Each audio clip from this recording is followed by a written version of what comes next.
Jadi hubungan itu sangat dekat dan emosional.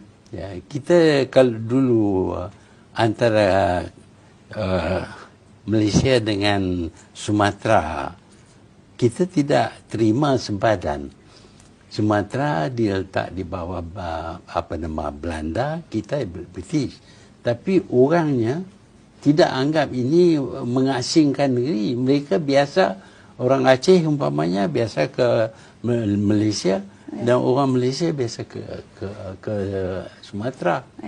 Jadi itu keadaan lama. Tapi sekarang kita sudah jadi dua buah negara dengan pasport dan sebagainya yang dulu tidak ada. Jadi perhubungan asal memang ada kuat. Tapi masih sekarang ini pun masih dulu punya cerita. Sebab itu kita tak boleh memadamkan sejarah bahawa Portugis, Belanda, Inggeris datang kerana nak agama. Itu sejarah. Tapi kenapa mereka gagal? Sebab orang tua-tua kita pertahankan, perjuangkan. Baik itu sekali lagi hadirin hadirat, kita kena terima kasih ke orang tua-tua kita dahulu. 24 Ogos tahun 1511, ketika Portugis masuk ke Melaka, dia jajah Melaka selama 130 tahun. Bukan sekejap. Bukannya sebulan dua. Bukan 5 tahun. 130 tahun. Setelah Kesultanan Melayu Melaka berdiri gagah selama 110 tahun. Kuat dah, kita baru 62 tahun. Jangan act lah. Jangan act sangat. Melaka yang sebegitu gagah 110 tahun tombang dengan Portugis. Dijajah pula 130 tahun. Tapi adakah orang tua-tua kita ketika Portugis menjajah itu mereka pakat tidur beramai-ramai? Adakah mereka perangai macam kita main telefon siang malam pagi petang? Tidak. Orang tua-tua dulu tak pernah tidur. Tahun 1521 kita ucap terima kasih saudara-saudara kita dari utara Sumatera Utara, khususnya di Aceh, yang bertali arus membantu menyerang Portugis daripada Aceh. Tahun 1521, Sultan Ali Muhayyad Shah, Sultan Aceh pertama, dia serang Melaka. Serang tapi tak menang sebab Portugis ni kuat ketika itu. Datang pula Sultan Alauddin Al-Qahar, Sultan Aceh yang ketiga. Dia serang Melaka 3 kali. 1537 dia serang, kalah. 1547 dia serang guna kapal, pun kalah. Tahun 1564 dia minta bantuan dari kerajaan Turki Utsmani. Semasa itu kerajaan Turki Utsmani diperintah oleh Sultan Sulaiman yang merupakan Sultan Turki Utsmaniyah yang ke-10, minta tolong tapi gagal.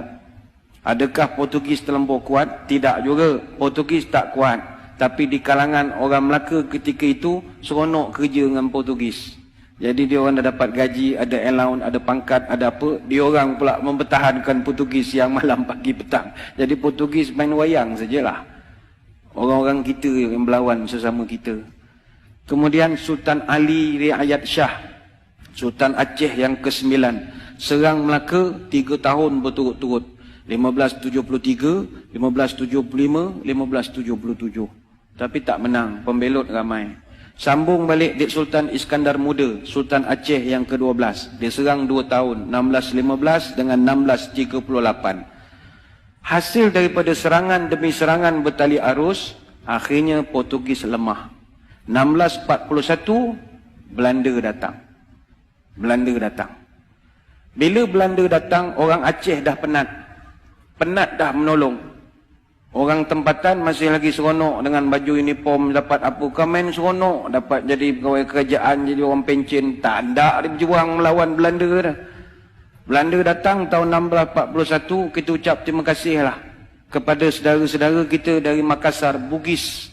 Orang Bugis yang banyak menolong kita. Orang Belanda datang jajah Melaka Johor berapa tahun? 183 tahun. 183 tahun. Datanglah orang-orang Bugis tahun 1782 sampai 1784, yang itu memang serang habis-habisan. Maka dicatatkan dengan tinta emas dalam sejarah negara. Muncullah satu orang pahlawan terbilang, marhum Raja Haji Fi Sabilillah Ibni Daing Celak, yang digelarkan marhum Teluk Ketapang. Bagi tuan-tuan di Selangor, kena kenangkan marhum Raja Haji Fisabilillah. Apa sebab? Dia ni yang di Pertuan Muda Kesultanan Johor Riau Lingga yang keempat. Dia Tengku Mahkota Raja Muda. Dan dialah abang kepada Sultan Selangor yang pertama. Sultan Selangor yang pertama namanya Raja Lumu bin Daing Celak.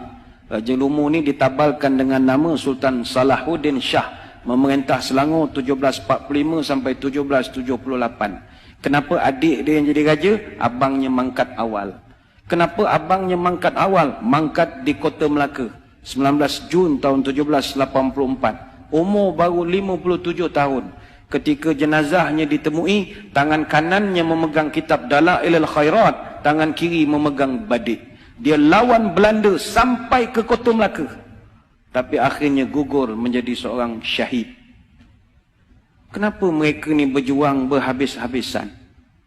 Nak pastikan orang putih, jangan kau nak tukar agama cucu cicit aku. Itu aja. Itu dia dari Makassar, apa kena mengena dengan Melaka? Ukhuwah Islamiyah. 1786 Inggeris datang ke tanah Melayu. Mula-mula dia datang masuk ikut Pulau Pinang. Dia masuk Pulau Pinang, dia tukar habis sejarah Pulau Pinang. Dia dakwa dia pula yang membuka Pulau Pinang. Apa benda dia pula membuka Pulau Pinang? Ingat kita ni tak reti yang buka negeri agaknya. Maka terpadamlah sampai sekarang sejarah sebenar pembuka awal Pulau Pinang tahun 1730. Siapa yang buka Pulau Pinang tahun 1730? Datuk Jenatun.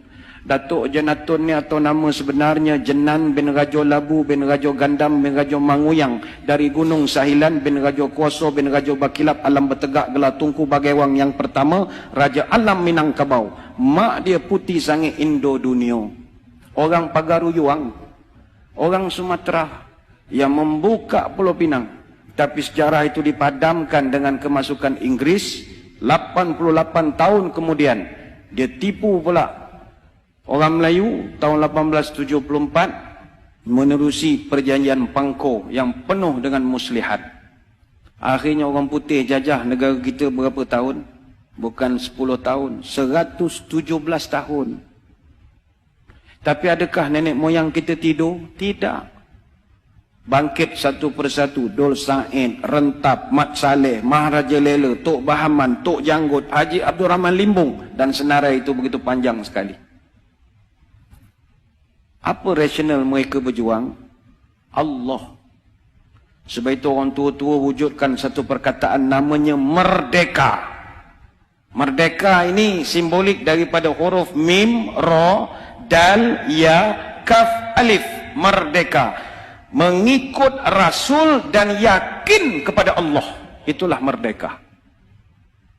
Mereka tahu mereka takkan dapat menengok hasil. Tapi kalau mereka tak berbuat sesuatu, malam ini mustahil boleh azan 5 kali sehari di bumi Selangor Darul Ihsan. Mereka berjuang siang dan malam. Sebab itu hadirin hadirat yang dirahmati Allah sekalian, perjuangan orang tua-tua ni kita kena terima kasih. Mereka berjuang lagi dan lagi dan lagi dan lagi dan lagi dan lagi dan lagi dan lagi dan lagi sampai kita tidak ada lagi. Adapun anak cucu dia, apa perjuangan dia untuk agama dan tanah air? Yilek. Tak ada. Yang dia fikir perut dia, anak-anak dia, dan main handphone siang malam. Itu sajalah kerja. Tak ada. Ni bukan orang sini, ni orang Kuantan. Orang sini semua bagus. Sini semua fikir masalah umat semua. Kang keluar video marah pula orang Kuantan. Orang Afrika. Kang kena gam pula Kuantan kang. Orang Afrika. Maka sewajarnya sebab kita sebagai generasi selepas merdeka, hayatilah semangat pengorbanan ini. Habis nak korban apa lagi Ustaz? Semua dah okey, saya kerja pun dah pencen, anak pun dah kerja, masuk universiti, nak berjuang apa? Marilah kita pertahankan kemerdekaan ini, khususnya mempertahankan kesucian akidah ahli sunnah wal jamaah. Sekarang ini zaman cabaran kita gugat akidah. Itu lain. Kalau dulu orang nak cabut akidah, kalau sekarang ini dia goyangkan akidah. Inilah perkara yang pernah disebut oleh baginda Nabi SAW. Badiru bi'amal fitanan qaqtita'il laylil muzlim.